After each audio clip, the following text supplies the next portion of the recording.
Good morning. Welcome to your program agenda. I'm your host, Cito Beltran, thanking you for joining us today, August 7, 2023, and watching agenda via channels 8 and 250 on One News with Cignal TV. Maraming salamat po for being subscribers of Cignal TV. And of course, for those of you who also follow us via Facebook, YouTube, and the Cignal Play app, we appreciate your patronage, and we do hope we are able in return to give you the programs, the interviews that you desire. Thank you. And today is a Monday, the start of a week. And we are here in our place in Lipa City, Batangas, where it has been windy. Pero balita ko, kahit kayo sa Metro Manila, you are also experiencing windy weather. So I guess that signals the transition of seasons, kumbaga. Pero pareho lang dito in the Philippines, it's either wet or dry, and lately it has been quite wet. Today we are going to be speaking to someone regarding business, not having your own business, but business in the Philippines, conducting business in the Philippines, what it's like to have a company, corporation, and what are the group of companies in the country doing to somehow improve life for themselves. Anyway, we will discuss that later, but first, let's get to our daily starter, and it is from writer Gifford Thomas. Mr. Thomas shares with us that great leaders know they're not the smartest person in the room. Okay, great leaders know they're not the smartest person in the room. Excuse me. If by chance you consider yourself to be a leader, whether it is in your family, whether it is in your company, whether it is in your community, it would be well to remember, well for you to remember that you are not the smartest person in the room. There are other people in the room who have something to say, contribute, and who might just know better than you. So it would be well to get their opinion, get them to participate, because that is what leadership is about. It's not dictation, it's encouragement, enabling, and getting people to participate. So remember what Mr. Gifford Thomas said, great leaders know they're not the smartest person in the room. And judging from what I have seen through the many years working or being in the presence of great leaders, they're also the ones who always look out for the smartest people in the room, and they tap into the resources of those smart people. Okay, let's now go to the front page of the Philippine Star today, August 7, 2023. And the headline of the Philippine Star, Philippines condemns China's water cannon attack. Philippine Coast Guard ship on way to shoal. China Coast Guard CCG vessels fired water cannons at the Philippine Coast Guard PCG ships that were escorting boats conducting a resupply mission to the BRP Sierra Madre near Ayungin Shoal last Saturday. The confrontation was the latest flare-up in the West Philippine Sea, with China using its Coast Guard, which is under its Central Military Commission chaired by President Xi Jinping. The Philippines condemned yesterday the water cannon attack, stressing that the area is part of the country's exclusive economic zone or EEZ. It deserves mention that the Ayungin Shoal is part of the EEZ and part of the 1982 UNCLOS, and which China is a signatory to. However, hindi na nila pinapansin yan. Nambabasa na lang sila. Meanwhile, the United States issued a statement, Chinese acts a threat to peace and stability. The latest acts of Chinese aggression in the South China Sea undermine peace and stability in the region, the United States said yesterday. Australia and Japan also released statements on the China Coast Guard's blocking and firing water cannons at the Philippine Coast Guard vessel. So yun po. At the top of the front page, the header, Angat Dam level good for 2 months water supply. Apparently, the rains have filled, topped up the Angat Dam, and now we have sufficient water for 2 months, even if there are no more rains for the next 2 months. After that, we will have to go back on our knees and start praying again. And the National Water Resource Board still reminds Filipinos or residents of Metro Manila to conserve water, use water wisely, because it is not an infinite source. Okay.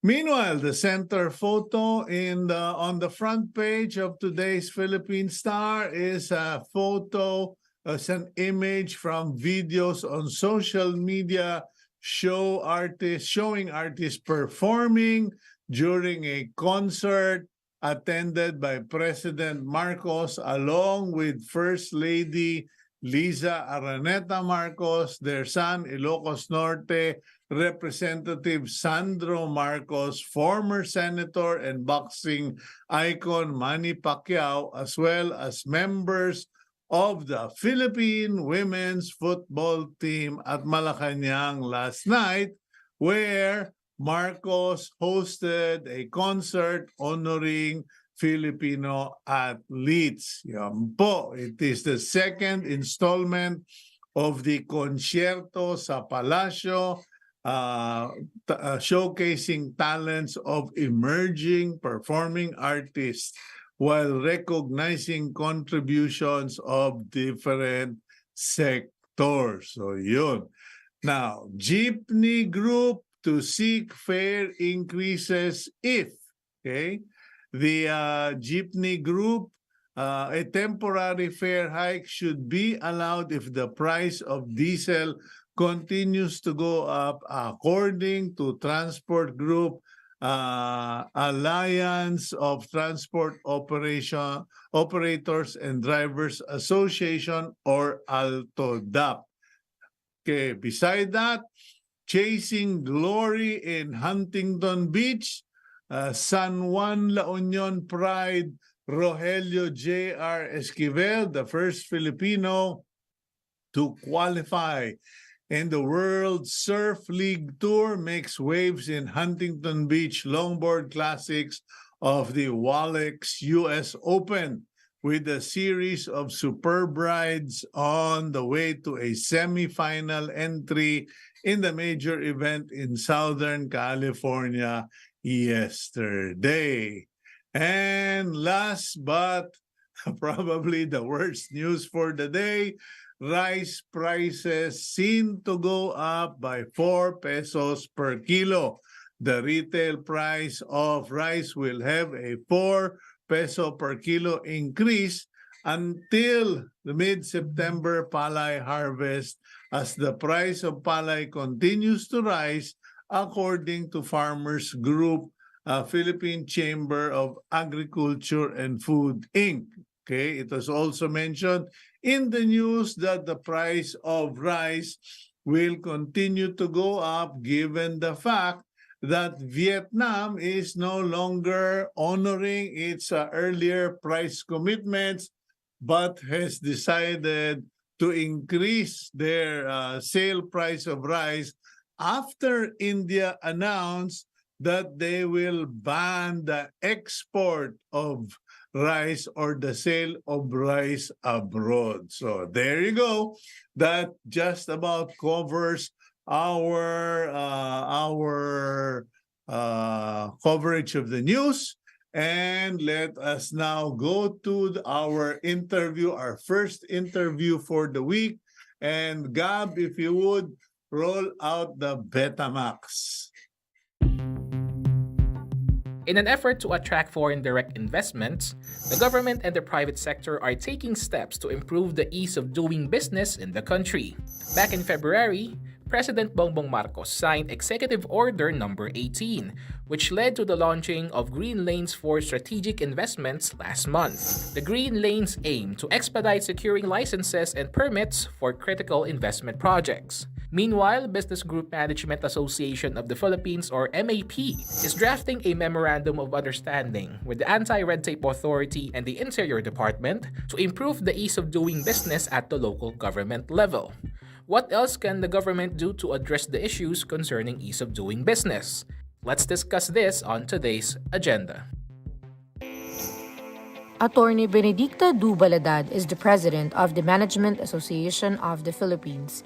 She is also the founding partner and CEO of the Du-Baladad and Associates law firm. Aside from being a multi-awarded lawyer, Du-Baladad is named by the Asia Business Law Journal as one of the top lawyers in the country.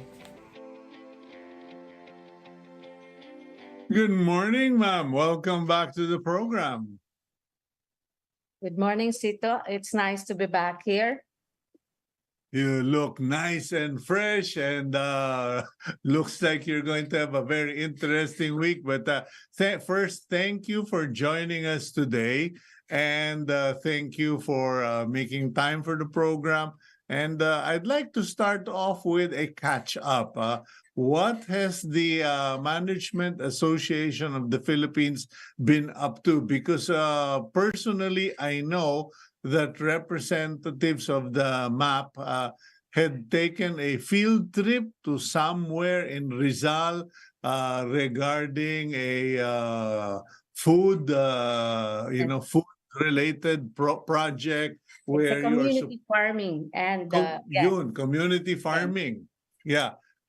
So if you would, could you please get us to pace us regarding what the MAP has been up to?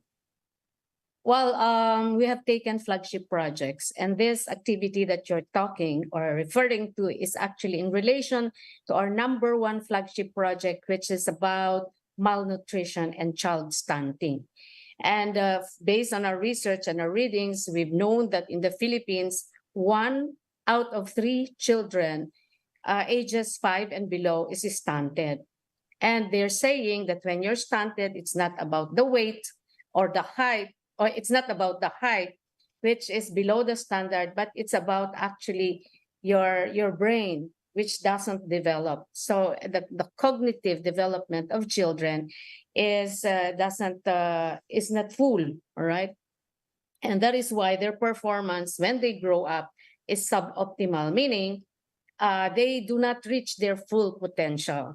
And that may be the reason why, as it is today, if you look at all the evaluation of our children, 10 years and below, we are last in English. We are second to the last in math and science of, I think, 78 countries. No, so in ASEAN, if they look at ASEAN, they're calling us now as the dullest in the Asian region because our children are the last in the performance evaluation of the ASEAN countries. So we were alarmed by this, especially that, we are in business. Our number one asset, most valuable asset, is our people.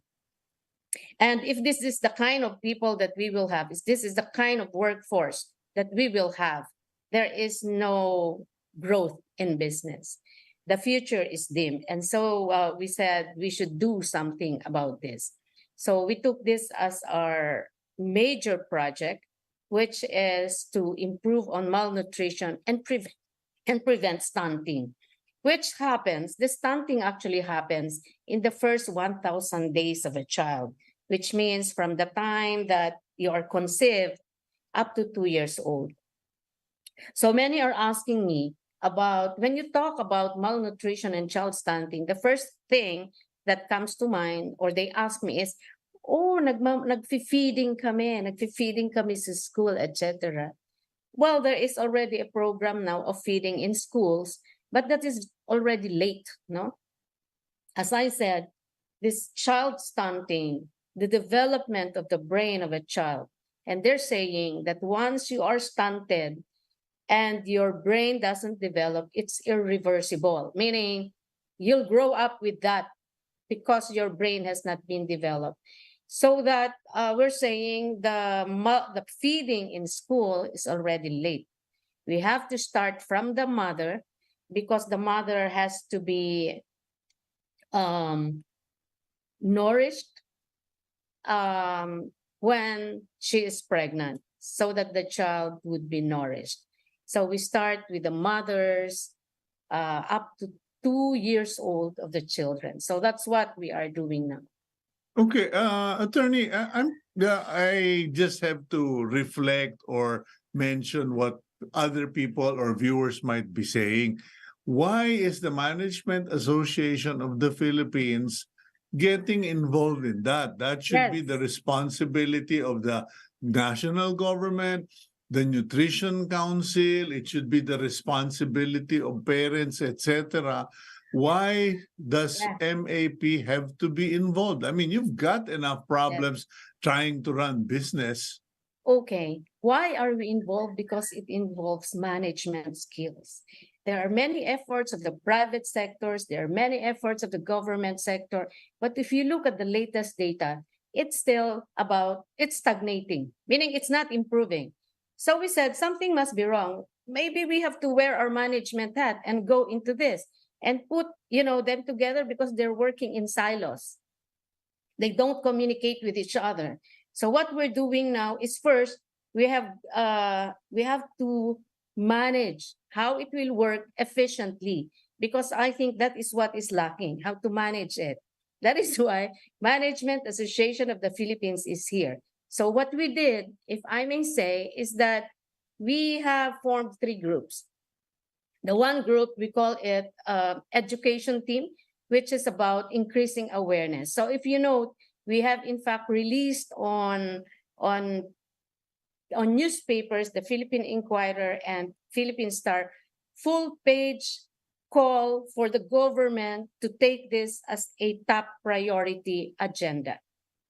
And then we have given many releases, so that's the awareness part.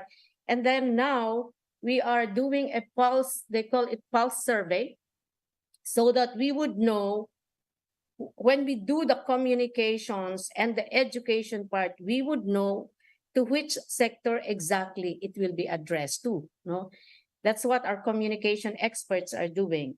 And then we have a second team, which we call for policy reform. It's called Team Encourage, which is working now on policy reforms to address all this.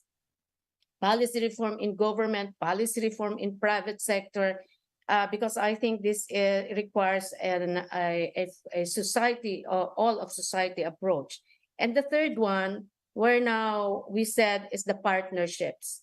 So we now have around 70 organizations in our team for the partnerships and collaboration. Because what we're saying is that we have to move in one direction together with the government. So we had meetings with the Secretary of DSWD, Rex Gatchalian. The last week, we just had a meeting with the Secretary of Health. We will soon have a meeting with the NNC. And because of our calls, Congress will do a summit on malnutrition, etc. So if you read on the papers, if there is anything that we have done so far, it's about creating awareness. So if you read on the papers, there are so many write-ups now and calls about stunting and malnutrition. Okay, so that's the answer, Cito. It needs management to move this forward. Yeah, you have the expertise when it comes to management, but who's going to pay for it all?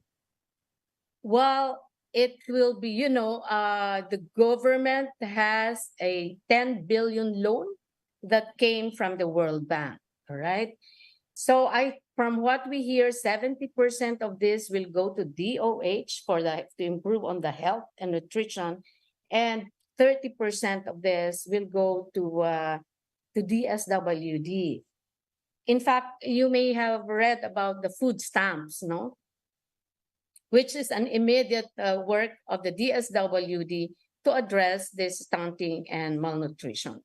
Mhm. So they are the ones funding it. Now we have the NGOs, we have the corporate foundations that are with us, and we are also raising funds to be put in a pool from which all the other NGOs and organization can perhaps, if they need it, can perhaps tap on. So that is what we are doing. We are not just on management, we are also looking at how we can fund efforts. And right now, there are those already coming forward, the corporate foundations, that they are willing to donate for this endeavor. Okay, the question is, who are your champions? One would imagine that you would need a champion in the office of the president, or maybe the first lady, or you would need champions among celebrities. You would need champions in Yes. media, and Those are could those you are in please? the works. Those are in the works, Cito. In Okay. fact, as a group of us is already working on TikTok, because they're saying that the lower end of our society spends a lot of their time on watching TikTok. And they said that's a very effective way of awareness and education. Then talking about champions, all right. Somebody actually said the first lady is the best champion of for this. And I think some of our members are already reaching out to her. And then, of course, we have the DSWD secretary, the DOH secretary, who would all be championing for this. I heard that the Secretary of the Interior, Benhar Abalos, actually embarked or at least initiated his own moves for supporting the nutrition of children in the first 1,000 days, particularly focusing on helping pregnant mothers. Now, has there been a meeting, conversation? And at the end of the day, your management, but is there a business plan for all of this? Because I think once the Management Association of the Philippines steps in, you have to monetize, you have to make this, you have to have a business plan on the table. You've talked about communication. You've talked about what else did you mention earlier? You said communication, and then coordination with government officials, etc. What's the business plan? Okay. When you talk of business plan, when I say business, it's something that you have to earn money. Are we in agreement with that? And for this one, that is not the main consideration. This one, the main consideration is to help so that in the future we can earn money, right? Because we're talking about our workforce. So we have to protect our workforce. So right now, business is not in the map. It's not even talk about, but it's about protecting our future labor. So that's the essence of all of this. Now, regarding the local government, I am happy that Secretary Ben Abalos is there. We are actually trying to reach out to him, and I think we may be meeting him. I think there are already invitations that were sent to him, because local government is a key factor in the success of this. Why? Because this is community based. You really have to go to the communities, to the lowest level, to the family, to the society, to the community at the grassroots. So his role is actually the most important. Okay, what about the Secretary of Agriculture? And I'm not focusing on the president, but the department itself, because one would imagine, and they've been talking about this. They've been talking about urban gardening. The Bureau of Plant Industry has those projects, etc. And like your tie-up with Harvest down in Rizal, Yes. one, just having a vegetable garden in every vacant lot or in every barangay, sitio, etc., would greatly help address this malnutrition problem. Well, yes, there is, as I said a while ago, we have a team working on reforms, and they are working on food sufficiency, food availability, cheaper cost of food, the food chain, that it should be available, the food chain. They are working on that. And Mhm. this is the team of Shell Habito. And there are many, they are a team of recognized agricultural experts. Mhm. Fermin Adriano, Shell Habito, Bruce Tolentino, Romy Bernardo, they are all in the team. No, we got them all, and I think Carl Chua is also would soon be part of the team too. And they are working on the agri side, because they're saying that at the end of the day, it's about agriculture. It's about where is the food, where is cheap food, where can we Mhm. get nutritious food, etc. So they Yeah, are because also, I think, if we get yeah. if we get Benhar Abalos, Secretary Benhar Abalos, and the Department of Agriculture to work hard together, we will be able to localize food production.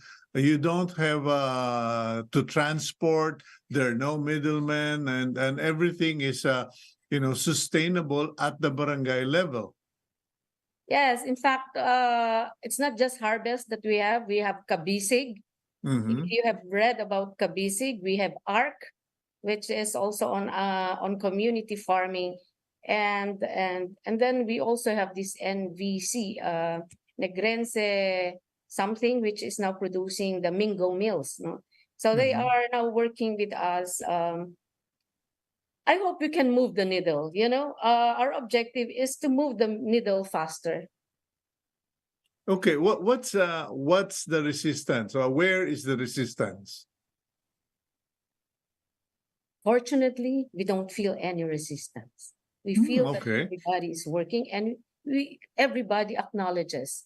And sometimes there are those that are even so emotional that before we were considered as the best in the region. Now we are the dullest in the region. So everybody is really moving. Okay. Well, attorney, let's go for a quick break. And when we return, let's talk about other concerns of the map. You've already addressed this serious malnutrition in the country that is a vicious cycle. You have malnutrition, you have brain stunting, you have poor growth, you have poor workers or poor quality workers or individuals. Let's go to the other concerns that the MAP, or Management Association of the Philippines, is facing. We'll be right back here on Agenda.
Groups have long been urging the government to prioritize finding solutions that will resolve the current education crisis. These lobbyists include the Management Association of the Philippines.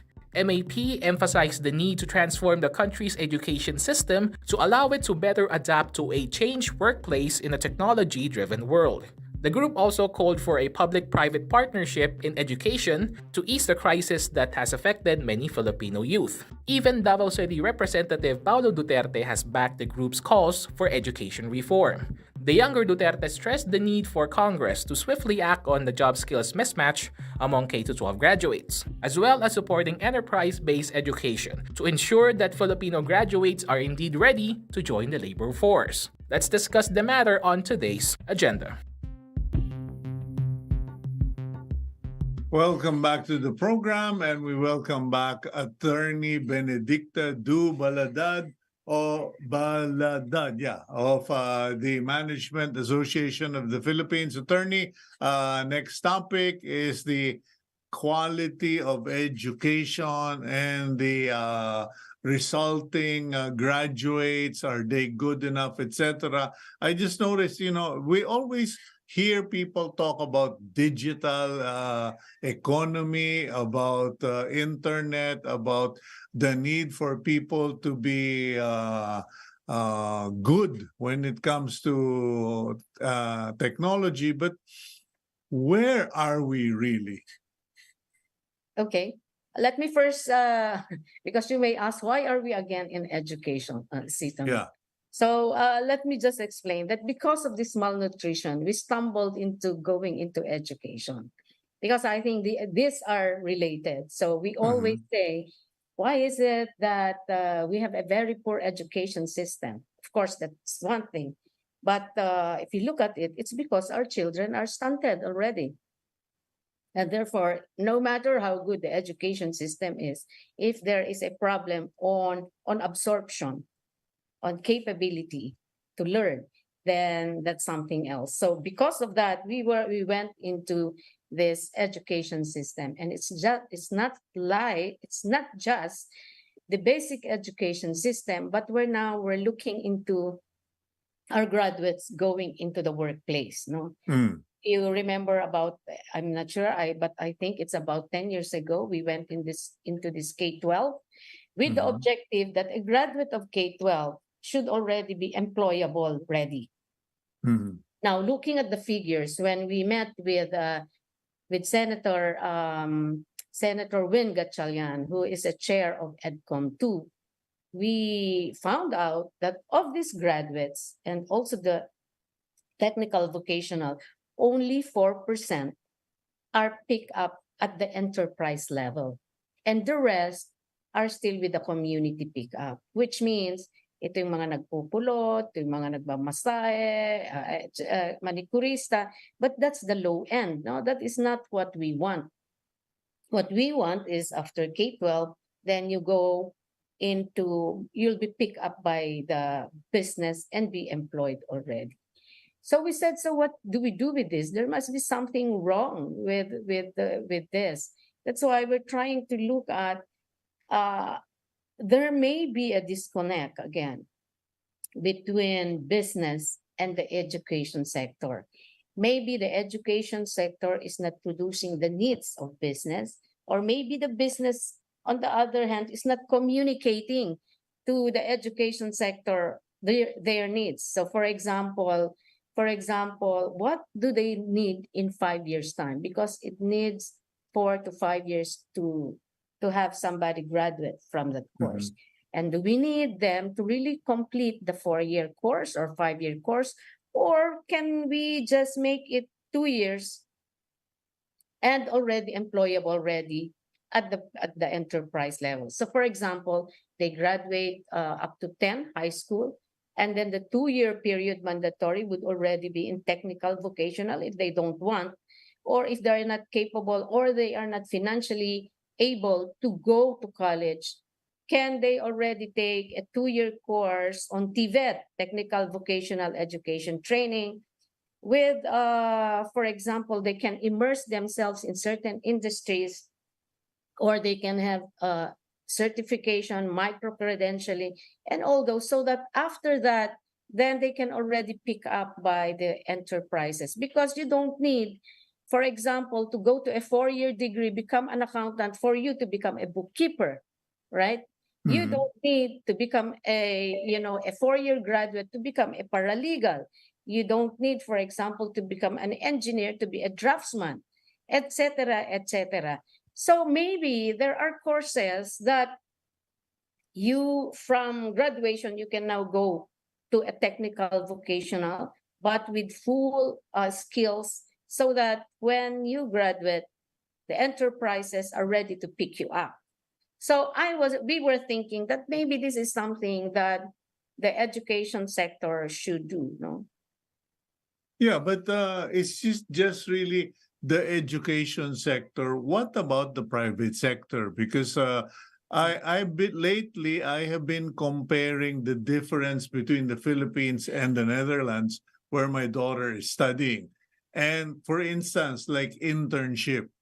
In Europe, if you go to a European university, you are required to have internship, actual on-the-job experience, actual internship, where your internship is primarily related or associated with your thesis, or they assign you to a subject of concern that can be your thesis. Then you are given accommodation, or you are given compensation, at least for the daily engagement in the company. I'm just thinking, shouldn't the MAP come up with its own program? Kumbaga, show of proof, or proof, proof of life, as they say, where you can take in these high school graduates and teach them how to become draftsmen, illustrators, etc., and then eventually transition them to better jobs and better skills. Actually, that's one that we are looking at, no? To bring the business sector and the education talk together. Okay, sit down. There are those pushing. I don't know if at what stage already is this now in legislature, pushing for apprenticeship, right? Where students can go to the business and do apprenticeship related to its supposedly.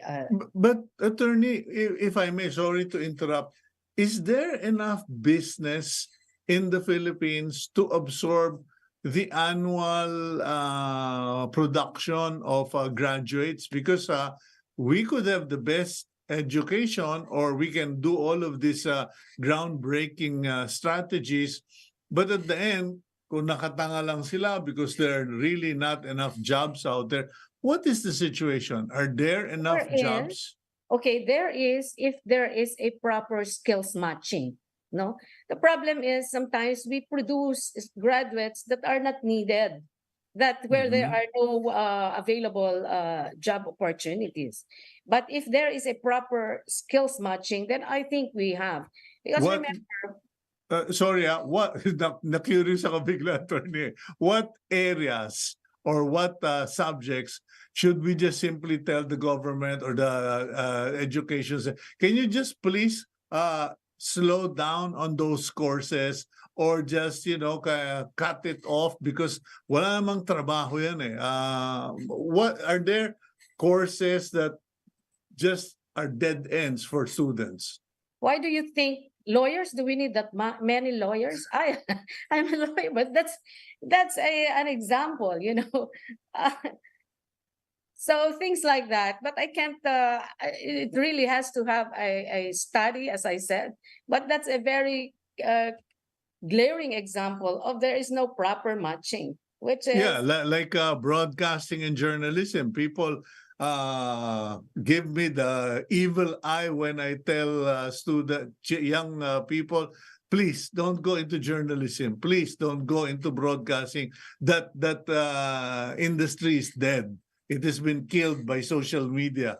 So, but we still graduate so many mass comm and broadcast and journalism graduates who end up not practicing the craft. Has the MAP actually undertaken any or made any effort to determine what are the courses that should just really be regulated? Because, you know, those there used to be that system in UP, quota course ka.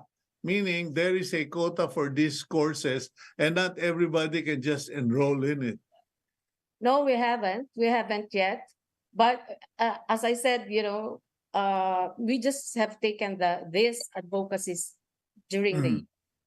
And that one has been discussed in one forum on education where there is this, they're saying that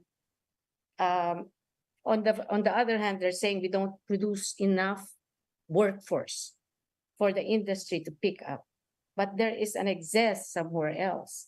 So, but we haven't really gotten into having a survey or whatever, a study on which one are the real excess and which one should we produce more. What we did is we're saying that the advocacy is pushing for the industry and the education sector to really sit down and look at all those. Are they open or do they welcome this proposal? Because you would be essentially bumping heads, perhaps, with private colleges and universities. Because I mean, the public universities, colleges, puno na sila eh. So, kumbaga, they would welcome a reduction in certain areas. But what about the private colleges and universities? Have they expressed a willingness to address this reality? Okay. We haven't reached out to them, but we were invited. You know, there is this bill that is being pushed in Congress, and we were invited to that. So what they're saying is that unlike now, the K to 12 is mandatory for all, right?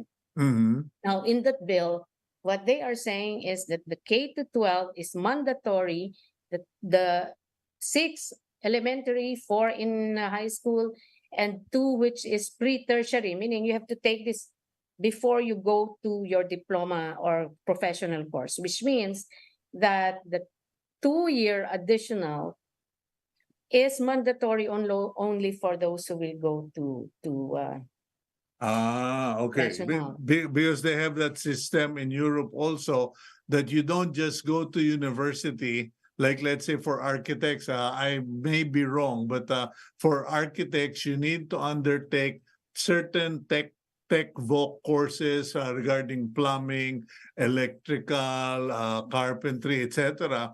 So that when you go to university, you understand what's involved in those aspects. Hindi kayong design ka lang ng design ng bahay na hindi mo naintindihan, impossible pala yung dinidesign mo na yan.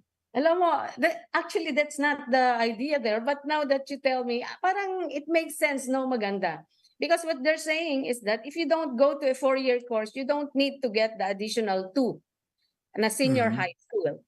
And what we're thinking naman in MAP, I mean, this is still in the discussion phase. But I'm thinking of something that you can graduate up to 10 in high school, but if you want to go Tech Voc, you have to take the mandatory 2-year in Tech Voc. So that after 2 years, you can be employable. Because the problem, I think, of parents, especially those who cannot afford to send their children, is that they are really waiting for that time when their children can earn and help them in their finances. So these are the things that are being discussed. And I think there is a association of schools that is also part of that. What we're saying is that all of these are being talked about. Yeah, there are a lot of families who can't and will never be able to afford to send their children to college. That's a reality. And you're so correct there because in fact, some courses don't even require 2 years of Tech Book. Like for instance, I enrolled in pig husbandry here at the International Center for Pig Husbandry here in Lipa. And it was, if I'm not mistaken, a 7-day course or a 10-day course. And after that, you get the certificate. And I have to say, I learned so much from the basics, the accounting, the husbandry, the feeding, etc., and even the marketing.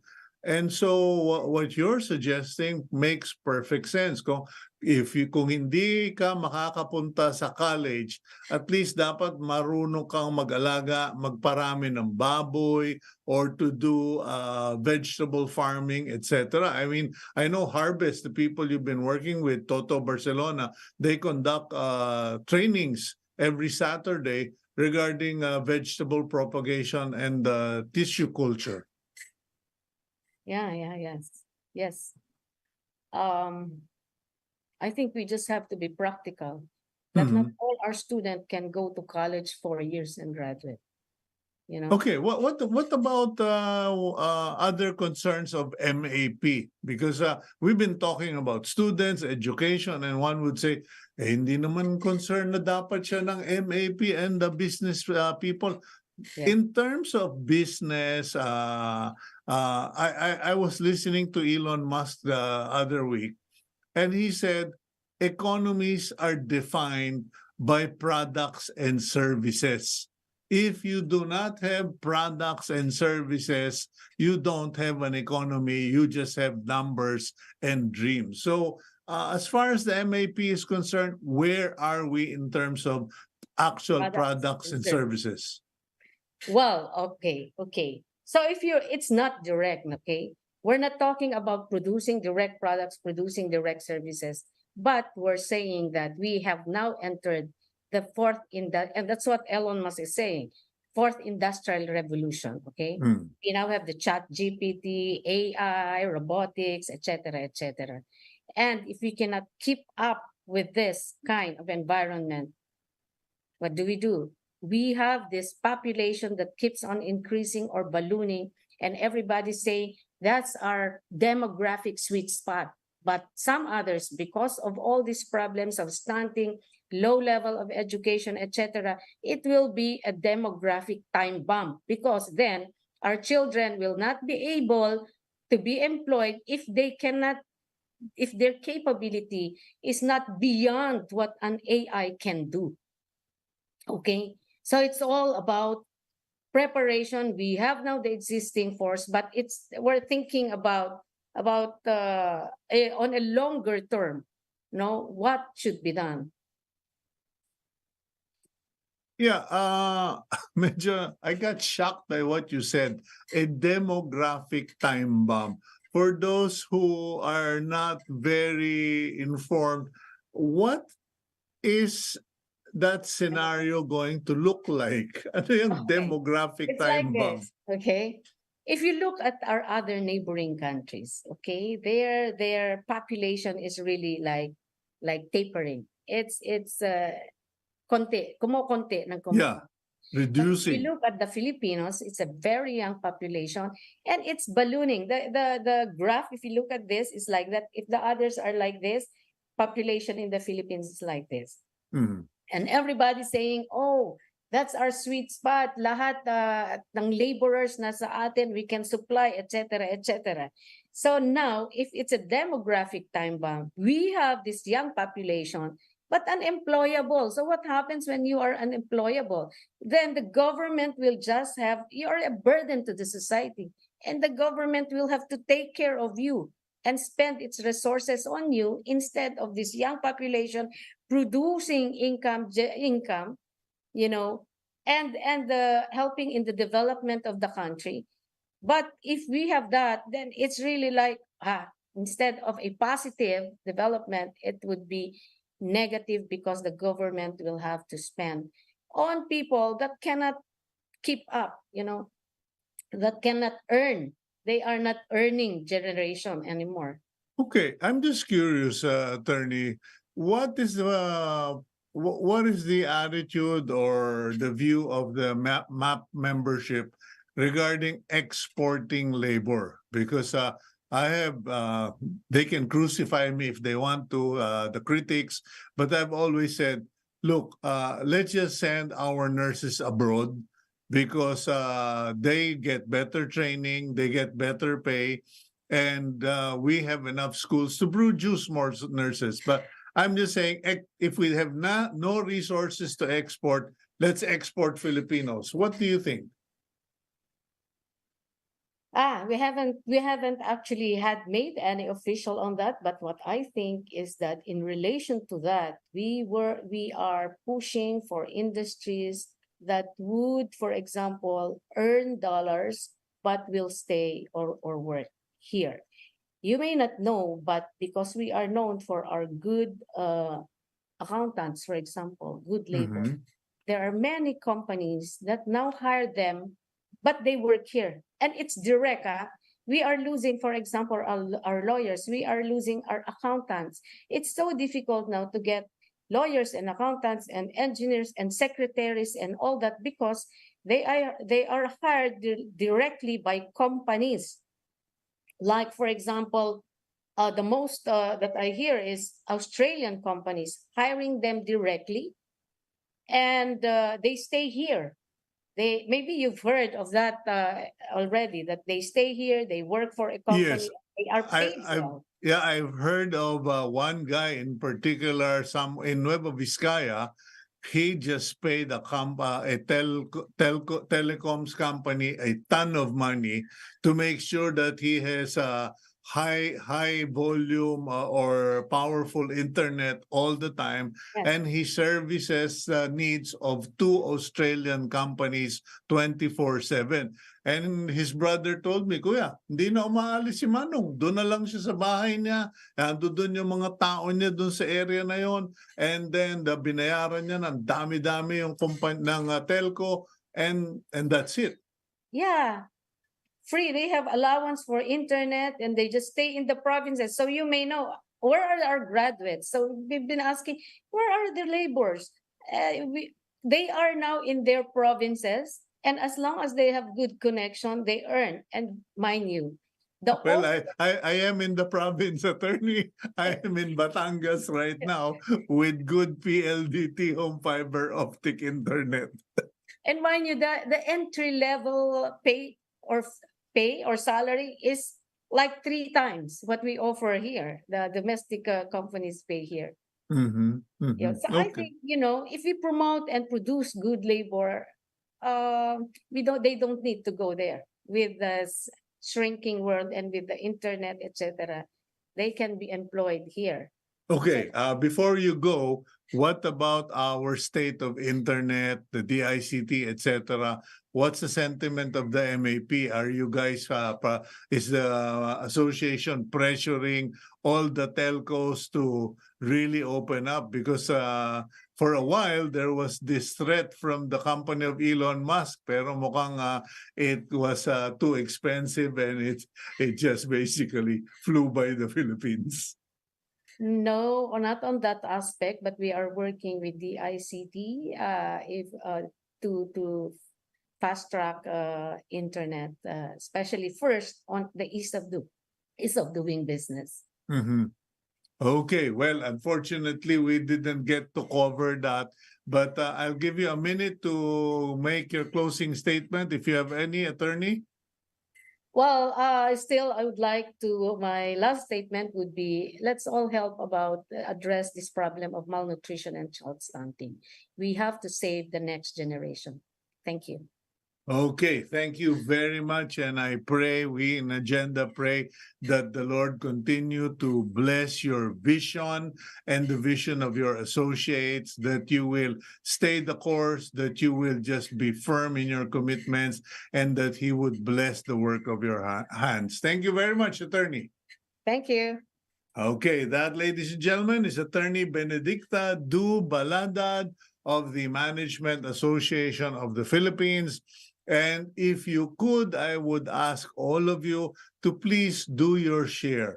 Find someone in your barangay, in your neighborhood, who's pregnant, who may not be financially well off, but you can just continue to support the pregnancy, support the child, the baby, so that we can help the MAP and other groups in fighting malnutrition and intellectual stunting in the Philippines. Let's now go to our closing blessing for the week. Gab, if you would.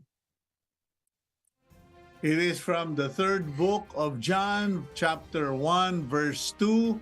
Beloved, I pray that all may go well with you and that you may be in good health as it goes well with your soul. That's our blessing. And remember, it's not just physical health, it is also spiritual health that we must be concerned with. God bless all of you. Please include Team Agenda in your prayers, and please keep it here on One News.